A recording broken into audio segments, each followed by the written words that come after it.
Good afternoon, everyone, and welcome to the New York State Museum.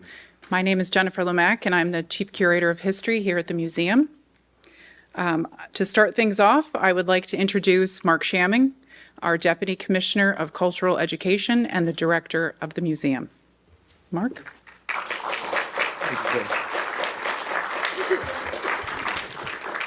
Thank you, Jennifer, and good afternoon. It is my great pleasure to be here with you today. On behalf of New York State Board of Regents Chancellor Lester Young Jr., State Education Department Commissioner Betty Rosa, and Executive Deputy Commissioner Sharon Williams, I'd like to welcome you all to the Huxley Theater here at the Cultural Education Center, which brings together the New York State Library, New York State Archives, and New York State Museum all under one roof. We will start with a brief video address from Governor Kathy Hochul, and then we will hear from SED Executive Deputy Commissioner Sharon Cates after a few brief remarks. Hi, I'm Governor Kathy Hochul. Welcome to Albany. I'm sorry I couldn't be with you in person today, but I couldn't pass up the opportunity to congratulate Monumental Women and the New York State Museum on this fantastic acquisition. I was proud to join Monumental Women for the unveiling of the Women's Rights Pioneers Monument in Central Park, created by renowned sculptor Meredith Bergmann. And now I'm delighted that a model of this sculpture, representing this important chapter of our history, will join the permanent collection of our state museum. The truth is, I wouldn't be here if it weren't for the trailblazing women who gathered in New York at Seneca Falls over 175 years ago. Women like Elizabeth Cady Stanton, Lucretia Mott, Marianne McClintock. It was there that the women's suffrage movement was truly born, with heroes like Sojourner Truth and Susan B. Anthony pushing the cause forward in the years that followed.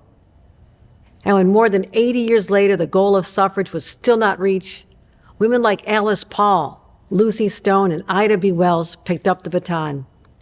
New York would become one of the first states to grant women full suffrage in 1917, and the U.S. 19th Amendment would follow 2 years later. And civil rights activists continued to fight for decades after to allow every American access to the ballot box, no matter their race or ethnicity. And they never, ever backed down. And they changed history. It's extraordinary what these women did. I'm reminded of their bravery, strength, and unrelenting commitment to equality every single day. That's why this is so personal to me. I know their struggles. I know they were denigrated, derided, and punished.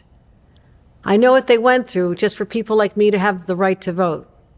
They gavelled into conventions where they proudly, boldly demanded their rights. They marched in the streets. They wrote passionate essays and made their case to those in power that they deserved their basic rights as citizens. They carried the torch of justice and equality, a torch that's now in our hands. I feel the weight of responsibility not just to hold this torch, but to pass it on and to make it glow even brighter, so more women can be guided by its light.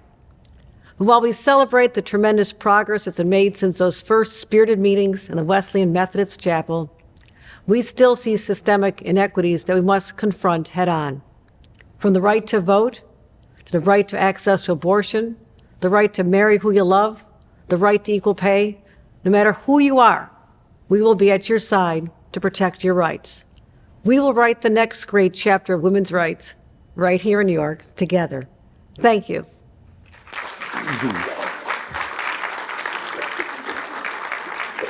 And thank you, Governor Hochul, for that special message.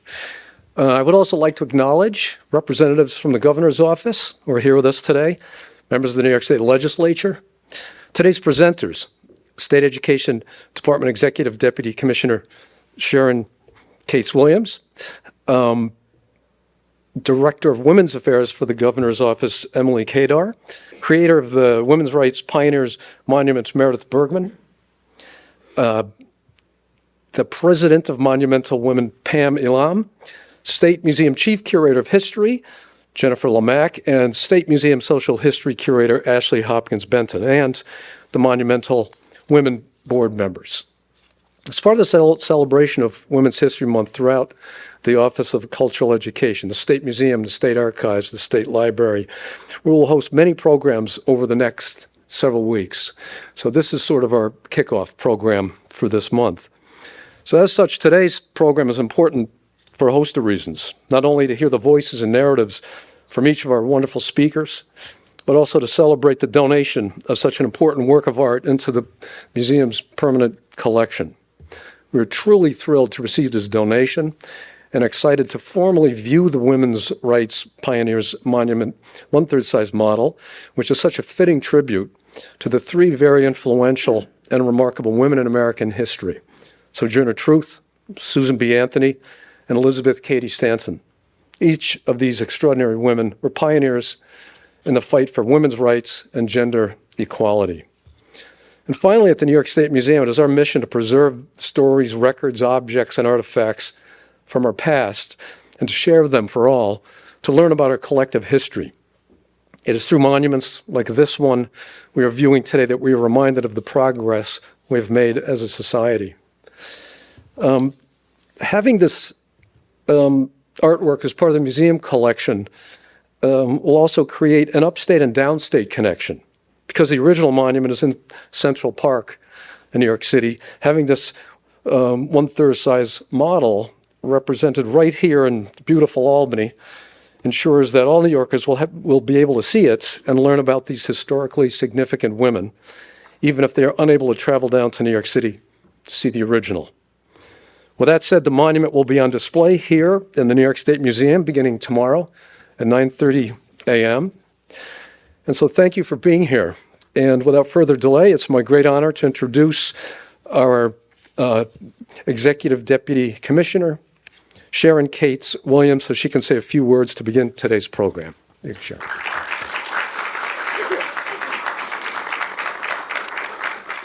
Thank you, Mark. Well, good afternoon, everyone. All right, I need some energy. Good afternoon. The snow is melting? That's a good thing, right? Okay. So I want to welcome the representatives from Governor Kathy Hochul's office, members of the New York State Legislature, distinguished guests, colleagues, and friends. It is my pleasure to be here on this special occasion during Women's History Month and International Women's Day. That deserves a round of applause.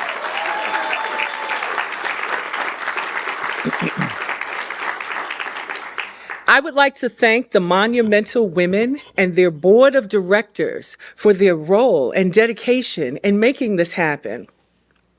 Your noble efforts to generate funding for both the original Women's Rights Pioneers Monument, as well as the 1/3 size scale statue that we're looking at here today, will make a lasting impact to increase awareness of women's history and the advancement of women everywhere. I would also like to acknowledge the very talented and gifted Meredith Bergmann, who is responsible. Meredith, where are you? Meredith, please stand up. Meredith is responsible for creating this amazing work of art, which honors the legacies of three of the most influential women in American history: Sojourner Truth, Susan B. Anthony, and Elizabeth Cady Stanton. Furthermore, Meredith made history in August 2020 by creating the original Women's Rights Pioneers Monument, which was the first statue in Central Park's 167-year history to depict real women. Elizabeth, Meredith, that is awesome. Finally, I would also briefly recognize Colleen Jenkins. Colleen, are you here? Is Colleen here? Colleen Jenkins. Colleen is the great-great-granddaughter of Elizabeth Cady Stanton. That's awesome. So victory for girls, women, and society. The placement of the original monument, as well as the model we are viewing here today, is a victory for women and girls everywhere and a win for our future as a society. It is an important reminder of the struggles and triumphs of women throughout the ages. Its display shows us that with persistence and endurance, we can continue to create a better society where women are valued, their voices are heard and lifted up, and afforded the same opportunities as men. The determination, courage, and strength of Sojourner Truth, Susan B. Anthony, and Elizabeth Cady Stanton has brought us ever closer to women's full participation in their rightful places. Their contributions have played significant roles in shaping the way that we live today. They were able to achieve so much in a time when women were not even considered citizens. As we know, often change does not happen by being quiet, still, or following the rules. You must have a maverick spirit of sorts. These women had to be relentless, visionary, forceful, and nonconformist. They let nothing stand in their way to achieve what was morally right, honest, and necessary to advance womankind, to gain fair access to their everyday privileges and rights of freedom. So let me just share a little bit about each of these exceedingly tenacious women. Truth is power, and it prevails. This candid and assertive phrase was first spoken by Sojourner Truth. Make no mistake about it, she was a force to be reckoned with. She was born into slavery, but overcame seemingly impossible obstacles to become a formidable voice for the abolitionist movement and women's rights. In her famous speech, "Ain't I a Woman?" at the Ohio Women's Rights Convention on May 29, 1851, she not only asserted her rights to equality as a woman, but also as an African American. She challenged the racial and gender stereotypes of women. Moreover, she became the first Black woman to take a white man to court and win after successfully suing a slave owner for custody of her son. Here are just a few of her powerful words, which still resonate today. I am a woman's rights. I have as much muscle as any man and can do as much work as any man. I have plowed and reaped and husked and chopped and mowed, and can any man do any more than that? I have heard much about the sexes being equal. I can carry as much as any man and can eat as much too, if I can get it. I am as strong as any man is now. That's Sojourner Truth. Susan B. Anthony was a social reformer who focused on women's suffrage, equal rights for all women, and was a staunch abolitionist. After her arrest for casting an illegal vote in Rochester in the 1872 presidential election, she said, "It was we, the people, not we, the white male citizens, nor yet we, the male citizens, but we, the whole people who formed the Union." She worked tirelessly, advocating for women's rights to vote and for equality during a time when many were determined to silence her. However, she was unrelenting in her quest for equality. Even at the very end of her life, during her last formal speech on suffrage in Washington, D.C., before her death in 1906, she famously remarked in her concluding line, failure is impossible.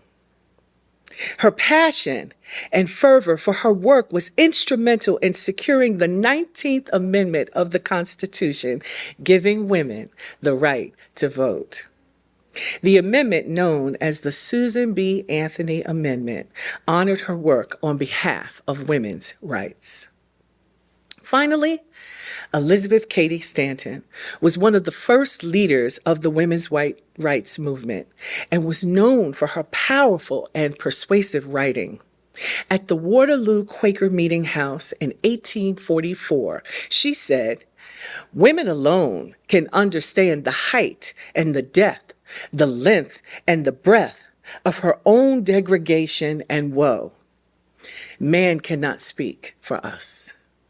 She helped organize the 1948 Women's Rights Convention in Seneca Falls and drafted the Declaration of Sentiments, a document that noted the ways in which women were discriminated against.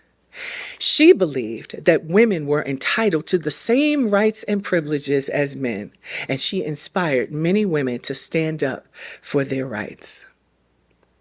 So these three women represented the Women's Rights Pioneers Monument model. They were true trailblazers who fought for causes they believed in: women's rights, gender equality, and racial equality. Their significant triumphs led to a better society and created a legacy that will endure throughout time. Their conviction, determination, and perseverance has paved the way for generations of women, and the groundwork they laid into the women's rights movement that is more and more diverse and intersectional today. We can all see evidence of that. Although history can be complex, I do encourage each and every one of you to do your own research on all three of these women. With that said, as we celebrate Women's History Month, we honor their memory and acknowledge their sacrifices through the donation of this monument today. It serves as a powerful reminder of the progress we have made and the work we have left to do for the rights and freedoms of all people, regardless of gender, race, or any other factor. This incredible new monument will serve as a lasting symbol of three extraordinary women who, despite all the odds and against many opposing forces, stayed true to their maverick spirit and would not stay quiet, sit still, or follow the rules. For that, I am personally grateful. In fact, I think we all should be. Thank you.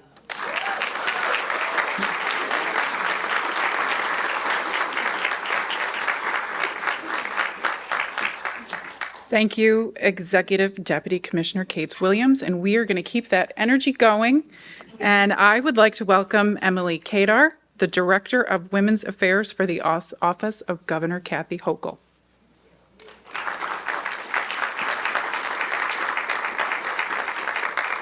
Thank you. And yeah, just trying to follow the executive deputy commissioner is very challenging. So I'm not even going to try. That's really such moving words. And thank you for bringing all three of these powerful women into this space with their own words today.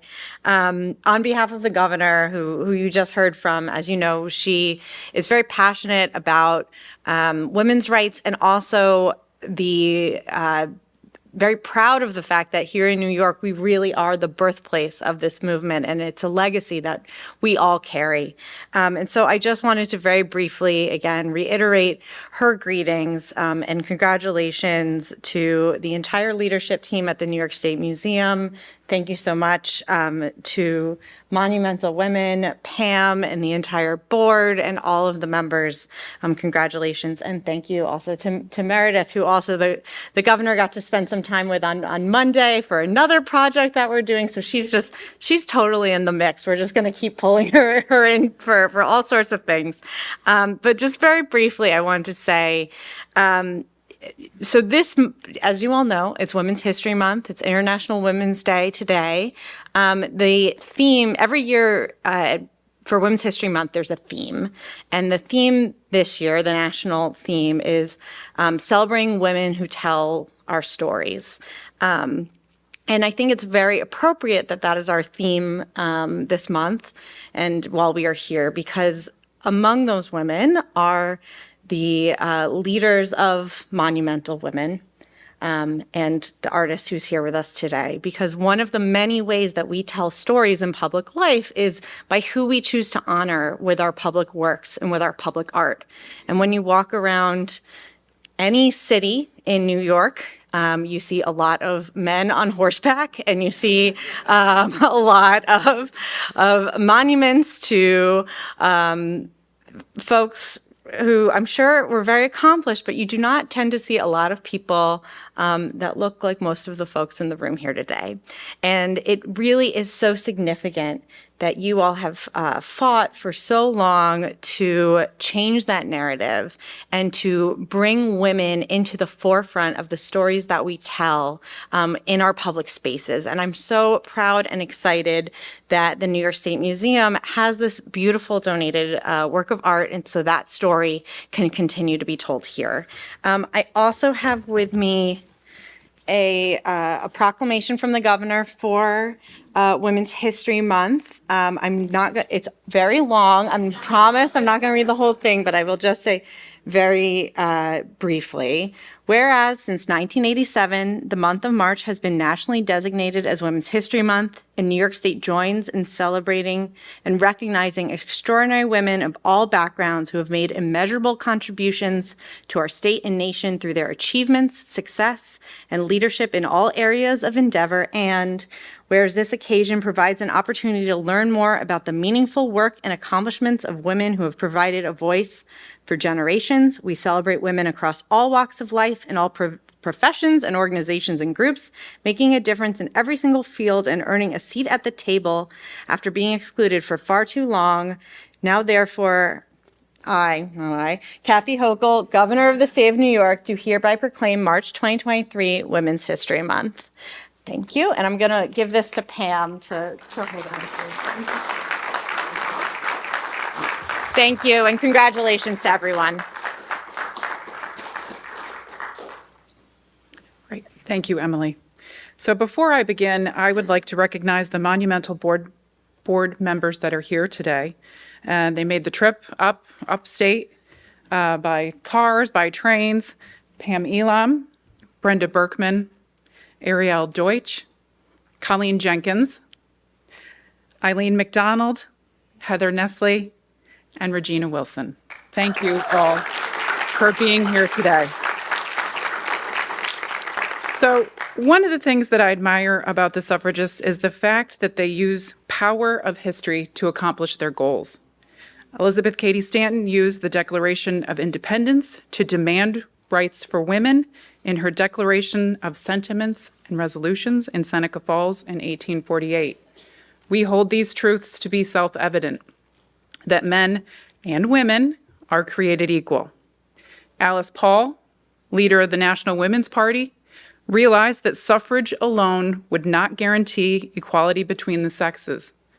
On July 21st, 1923, Paul presented the Equal Rights Amendment to a group of women gathered in Seneca Falls to celebrate the 75th anniversary of the Seneca Falls Convention. We're coming up on our 100th anniversary of that this July, by the way.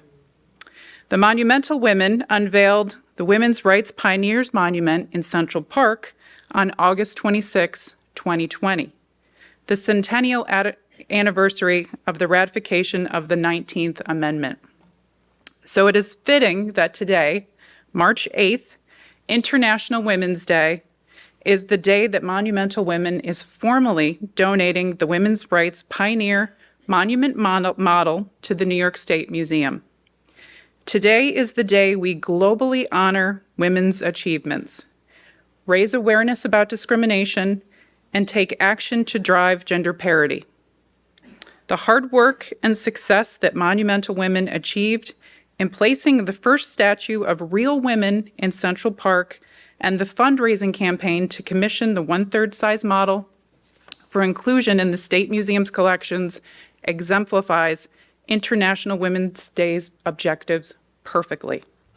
I am honored to present our next speaker, Pam Elam, President of Monumental Women. Pam Elam worked in various capacities in New York City government and its elected officials from 1980 to 2008. She has extensive experience in policy, legislative, administration, and management operations. Pam made her first public speech in support of women's rights when she was 13 years old and has been organizing for women ever since.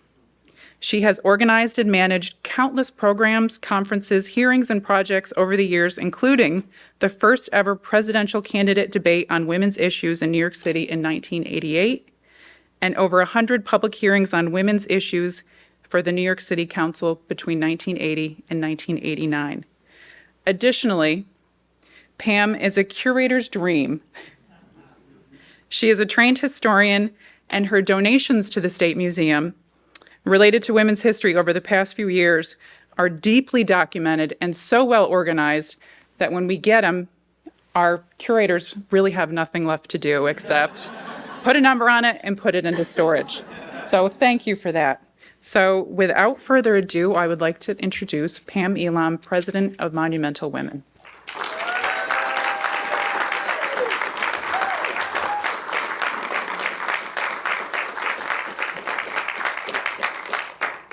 First, I want to say what a pleasure it is to work with Jennifer and Ashley.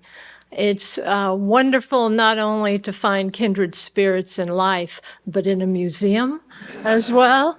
So thank you for your work for women's history, and I look forward to donating even more material if you'll accept it. My closets are overflowing, so you'll let me know.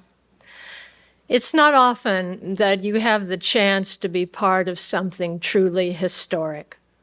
Monumental Women is proud that our all-volunteer, not-for-profit group has broken the bronze ceiling in New York City Central Park. It took 7 years. We raised over $1.5 million in private funding. We fought through many obstacles. But as you've heard, on August 26, 2020, the centennial anniversary of the ratification and certification of the 19th Votes for Women Amendment to the Constitution, our Women's Rights Pioneers Monument honoring Sojourner Truth, Susan B. Anthony, and Elizabeth Cady Stanton was unveiled as the first statue of real women in Central Park's 167-year history. The 42 million people who visit Central Park each year already see statues of Alice in Wonderland, Mother Goose, and Juliet with Romeo, as well as statues of nymphs and angels. Now Central Park visitors can see some real monumental women. And I'm especially pleased to report that the Women's Rights Pioneers Monument on Literary Walk has already become an important must-see location. Thousands of people have already accessed our app, Talking Statues, to hear the words of Truth, Anthony, and Stanton while they view the images of those incredible women. But creating the Women's Rights Pioneers Monument is only one of the goals of Monumental Women. In addition, we seek to increase the awareness and appreciation of women's history through our education campaign, as well as our challenge to municipalities all across the nation and the world. We urge cities to reimagine their public spaces, to include tributes to the diverse women who helped create and inspire them. Little did we know that over those past 7 years, we would have to constantly challenge our own municipality as well. It's not easy to donate a work of art to the city of New York. It was not easy to take the long, bureaucratic roller coaster ride which traveled through the Parks Department, the Central Park Conservancy, the Public Design Commission, the Landmarks Preservation Commission, and every single community board surrounding Central Park. But step by step, meeting by meeting, we crossed the minefield, which is New York City government, and won all necessary approvals. In New York City's public spaces in 2020, there were 150 statues, and only 5 of them were women. Thanks to Monumental Women, there are 6. I want to give you several quick examples of the bureaucratic roadblocks Monumental Women faced from just one agency, the New York City Parks Department. At our first meeting, they said no.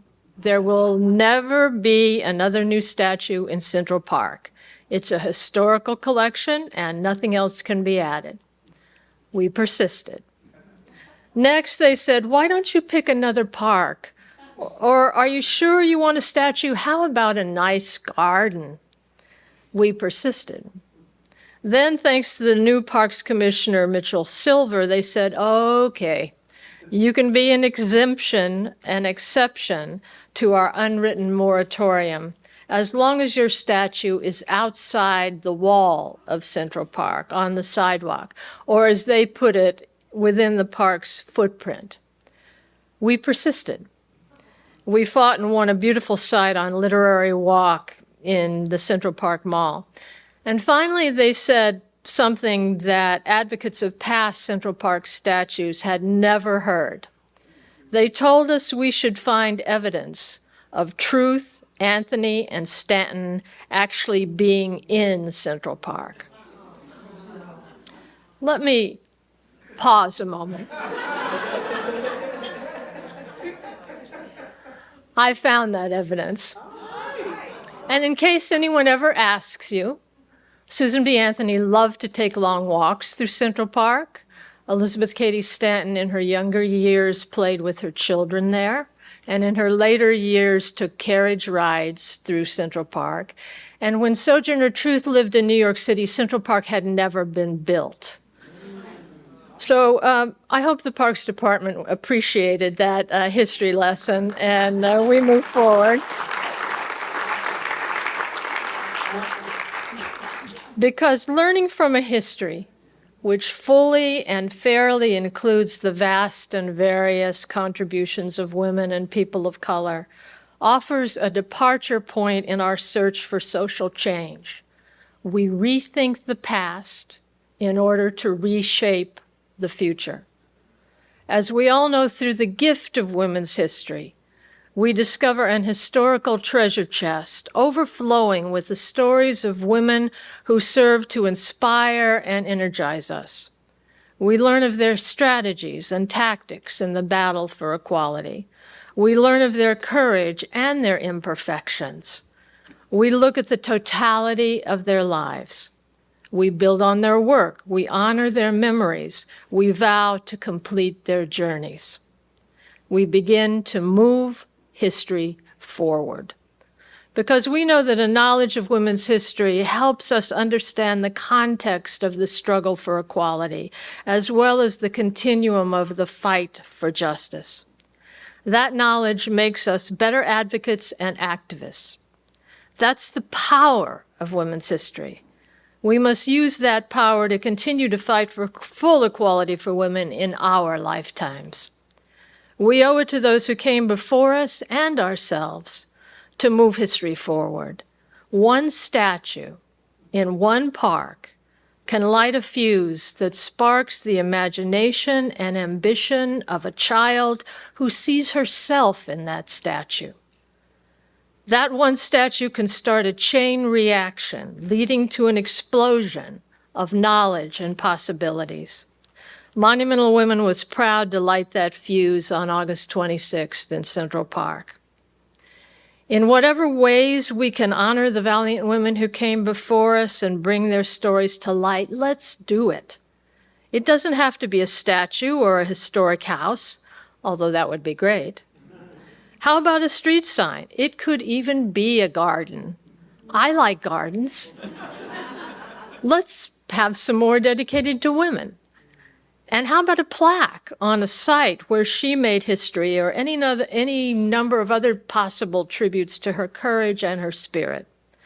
Who knows how many people will walk by that tribute and be inspired by that woman? Who knows how many little girls and little boys will gain a new role model? Who knows how many of us will see that tribute and feel a surge of energy and activism? And we invite you to join us. Just go to monumentalwomen.org or our social media to see our various projects. We welcome your help.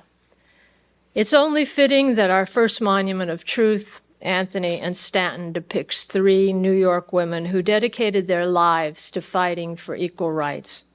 They were contemporaries. They often attended the same meetings and spoke on the same stages. It's only right that they share the same pedestal, because our monument conveys the power of women working together to bring about revolutionary change in our society. These extraordinary women challenge us to continue the fight. At Monumental Women, we're proud that our Women's Rights Pioneers Monument makes a lasting statement to all future visitors of Central Park, a message written in stone and shaped in bronze, that equality applies to everyone and history includes all of us. Thank you.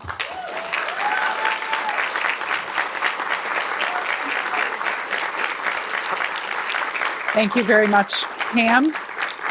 Our next speaker is Ashley Hopkins Benton, Senior Historian and Curator of our Social History Collections.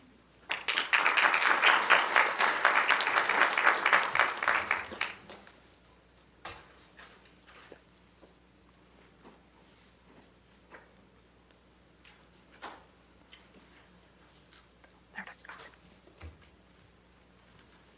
Apologies, missing clicker. In 2014, when we began in earnest to dig into our collections for the 2017 Centennial of Women's Suffrage in New York State, we found the Women's History Collection here at the New York State Museum was rather lacking. In a way, this was actually lucky. It led us to reach out to institutions and individuals across the state, and in doing so, we first met and worked with so many amazing women, Pam Elam and Colleen Jenkins included. But it also presented us with a huge challenge. How can we better represent women's stories throughout New York State history? Part of this process involved digging into our current collections and discovering hidden gems that have told women's stories all along, but many were not cataloged the way that would help us find them as women's history stories. This challenge was perfectly illustrated in the discovery in our collection of a plaster bas-relief by sculptor Lila Usher, who is known for her work with the suffragists. The bas-relief was cataloged as Old Woman with a Bun. On closer inspection, it turned out it was Susan B. Anthony.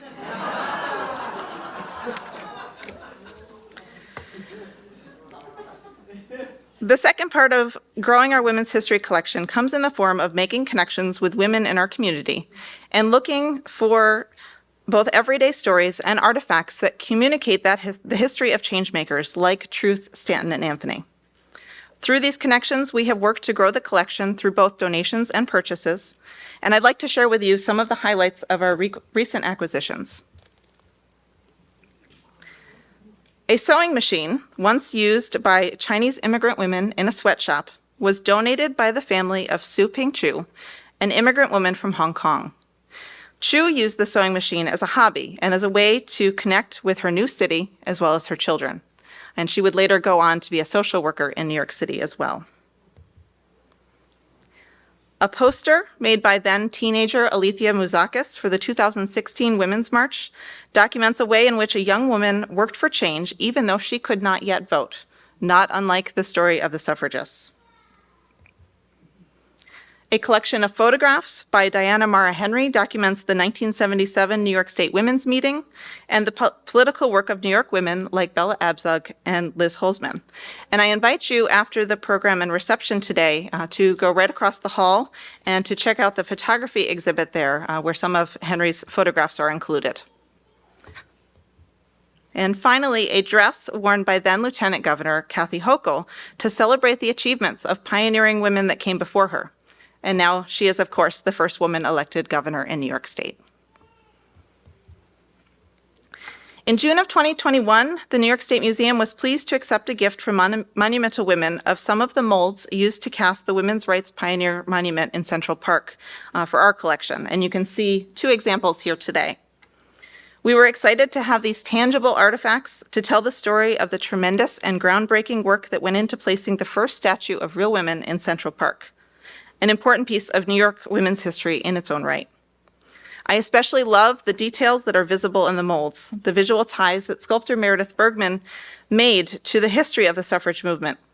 In the pieces here today, you can see a depiction of Susan B. Anthony's red shawl, which she wore to speaking engagements, and of Elizabeth Cady Stanton's torso, complete with sunflower, a reference to the pen name that she used for early women's rights articles in the Lily.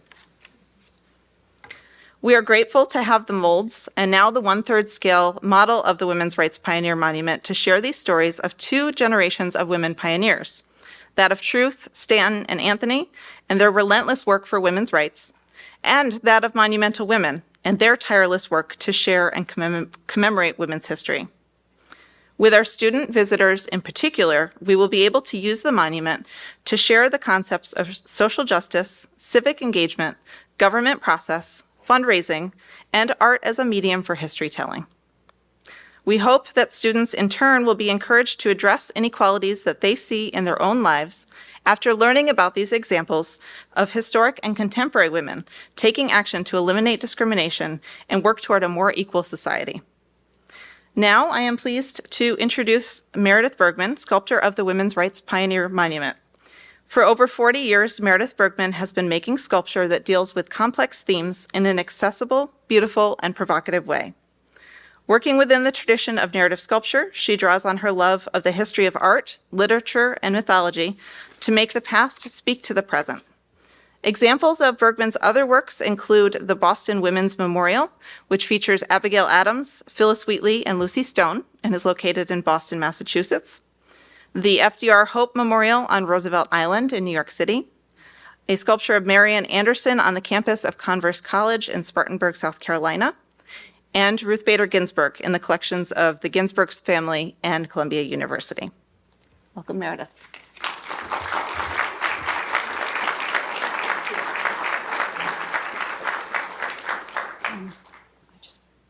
Yes. Hello, and thank you. I'm honored to be here today, and I want to thank all the people in the audience who I know who came to see this. And I would like especially to thank Monumental Women for choosing me, giving me the honor and the opportunity to commemorate and hopefully bring to life these wonderful women about whom you've already heard so much. So I'm just going to talk about sculpture. This is the Central Park Mall.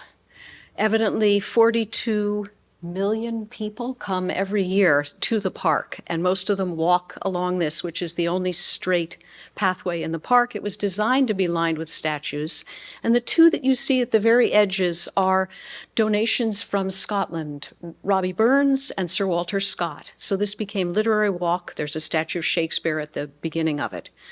And you'll see on the right, there is another poet who is not so much read today, Fitzgreen Halleck. This was the first statue installed there, and across from him an empty space. And this was the wonderful site that Monumental Women succeeded in getting for this monument. When faced with portraying famous people from history, it's great to have photographs, but there's still many, many decisions a sculptor has to make. For instance, what age are they? What moment in history are you portraying? And I always try not to be literal, to try to show the young woman and the old woman a variety of facial expressions that might be possible in the portrait. It's not a photograph, it's an interpretation. So here is Elizabeth Cady Stanton with 2 of her children. She had 7 children and was busy for many, many years. She was the radical philosopher, but she really could only stay home and write. And that's part of why her friendship with Susan B. Anthony, here young, as very few people have seen her, became such an important part of both their lives because Anthony, who never married, was free to travel and be an activist. She did have suitors, but she chose not to marry and really became the icon of this women's rights movement.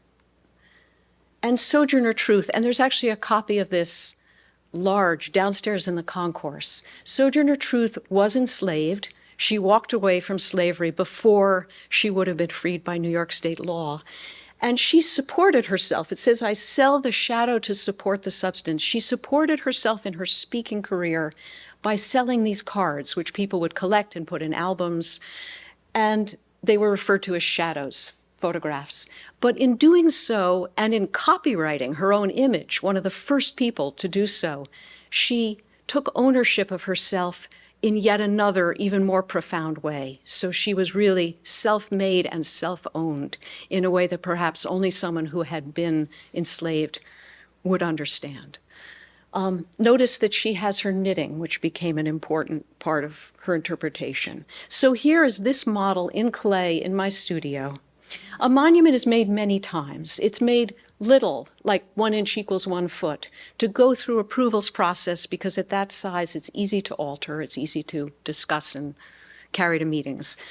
For the enlargement, I never go from something this big to something huge because there's so many errors that can creep in. So this is 1/3 the final height. Susan B. Anthony is 36 inches. In the park, she's 9 feet tall. And then this was digitally enlarged in foam with a layer of clay over it. And it comes apart so that hands, which of course have shapes inside as well as outside, can be worked on. And heads can be brought down and set on a table for working on the portrait. I did not work on this alone. I want to give a shout out to my marvelous assistant, a wonderful sculptor, Patrick Piggott. Stand up for a sec. And his family who are here. He's local. He's done a statue for Troy and is working on a monumental history idea for Troy as well. This is right at the end. We're putting the final details, and the 3 statues are 3 separate dollies, but they're pushed together to show the composition. This is what happens next. The heads and hands are gone. They went to a workshop. This mold, this pink rubber, is painted on as a liquid. It cures, and then it needs a rigid shell to keep its shape. If you laid the pink rubber on the floor, it would just go flat. You wouldn't have a true mold. So this is what happens. A team of artisans come and make these molds and wreck the studio while they're doing it. Then the molds are taken to the foundry. So people who ask me, how are you going to get this out of here, are missing this stage. I don't. I keep the clay originals. I take them apart. But the molds go to the foundry and are reassembled. This is the upper part of I think that's the torso of Susan B. Anthony. And this man is painting hot wax inside to close the seam of a wax positive, a wax statue that is in there. And the wax is the thickness of the finished bronze because the lost wax process requires that wherever there's wax will be bronze. So these are the heads and the wonderful alligator handbag. Susan Anthony's handbag was so famous, there was a children's jump rope rhyme about it. And she carried all her papers, which we turned into a flyer for a lecture by Sojourner Truth, a petition to the New York State Legislature, and an announcement of a women's rights meeting at Cooper Union in her bag. I'm trying to demonstrate where the head will be. This is the committee. You can see Brenda Bergmann and Pam and members of the Parks Department. Here's the back of Colleen. Okay, then it is cast in bronze in sections. So here's poor Sojourner Truth, tack welded together. Her head and hand are on the table. And I go to the foundry and make sure that all the parts fit together. And that's what's happening here. Anthony's hand is supposed to rest on Stanton's shoulder in a gesture that I hope will be ambiguous enough that viewers can decide, is she warning her, is she comforting her, whatever you would like. But it needs to touch, and bronze shrinks as it is cast, so getting that hand on that shoulder required hammering the arm and a whole bunch of other tricks that foundries have. in the middle of the pandemic in August in 100-degree heat. And then in 104-degree heat, Sarah May is using a torch to heat the metal and painting on chemicals, which colors the metal to hide all that welding and all that correction that happens in the bronze process. And this is the last day at the foundry. Stanton already has her coat of shiny wax. The patina genius is with a torch and is working on Sojourner Truth's skirt. And these gentlemen on the left are sliding a piece of metal on the underside of Sojourner Truth's chair, which I didn't realize till the last minute was still open, which meant a Central Park raccoon could have climbed up inside the statue. So that was tack welded at things you don't see when it's down on the ground. And of course, when it was 5 feet up in the air on the pedestal, you would have seen that. And here are 7,000 pounds of bronze being lowered onto their pedestal at dawn. And this was the unveiling ceremony. We couldn't have a ceremony like Fitzgreen Halleck had with 10,000 people and the President of the United States because of COVID. We had a press conference with 75 people, but it was a magnificent occasion. I have to thank Brenda Bergmann for all her work on that day in particular. And Hillary Clinton gave a marvelous speech. That's me when I still had brown hair, and Pam Elam. And we were very, very happy and very relieved that day.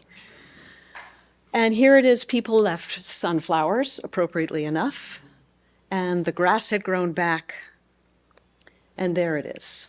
So I'm going to show you a few. Thank you. It was a monumental effort. Probably 25 people at the Bronze Foundry worked on it for 6 months, and many, many others. A few details. Sojourner Truth, the statue's not broken. She did lose part of her index finger sometime during her enslavement in some kind of agricultural accident. We don't know. But she's wearing a brocade jacket, and in the brocade I put images of victory wreaths and a beautiful shawl, and very much dressed as a middle-class lady. Her knitting is on her lap. I used my husband's grandmother's wooden knitting needles as prototypes for those. I did actually have to look up how to knit and purl again because my Girl Scout training had worn off. I had a merit badge in knitting. Knitting was an important patriotic duty. It was not merely a hobby. It was something that marked you as a real lady and in a sense a citizen. Susan B. Anthony has her trademark shawl around her, and she is wearing a brooch sculpted by Patrick of Minerva, the Roman goddess of strategy and wisdom. And Sojourner Truth is speaking. Anthony is organizing. She has her traveling satchel full of documents, and Stanton is writing or about to write. Here's the satchel. Almost a character of its own in this sculpture. And Stanton has her pen raised, her ink bottle is on the table, a table based on Colleen's great-great-grandmother's writing table. The pedestal is the same Victorian texture. We also put a kind of abstracted sunflower pattern on her dress.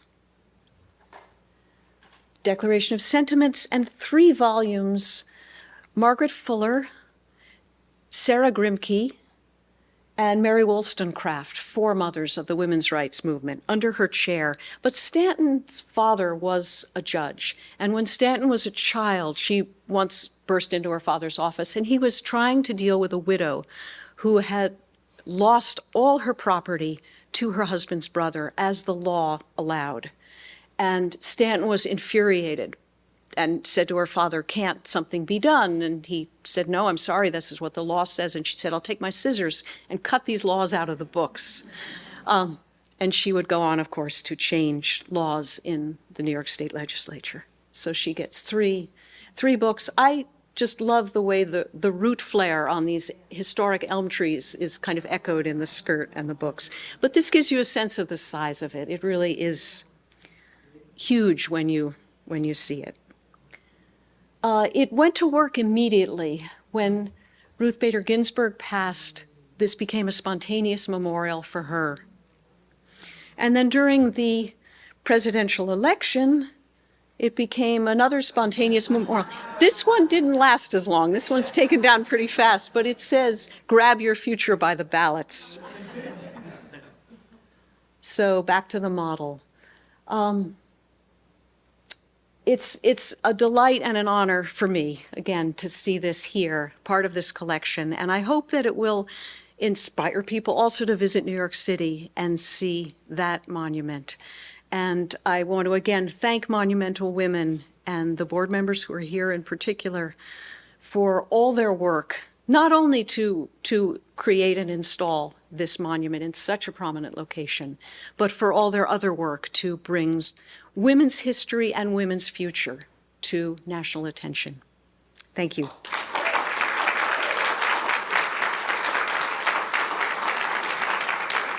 Thank you very much, Meredith. So before we conclude the program, I would just like to thank the museum's education department for building the mount. They were able to inscribe it exactly the way it is in Central Park, and there's an inscription on the back as well. And to let you know that the monument will be on display across the hall on the other side of the building starting tomorrow. I would also like to thank the museum's public program department who have been running around, and the AV department who have been running around all week to get everything ready for today. Thank you so much for all of your hard work. And the history department as well. So I would just like to let you know that if you have not taken a tote bag yet, please take one. Monumental Women are selling merchandise outside. All of the proceeds to the merchandise will go back into Monumental Women. And we have a small reception right outside these doors. Please stay, come get your picture taken with the model and the mold, now that we know more about it. And I would like to thank you all for being here. It's been a great program, so thank you, Sharon.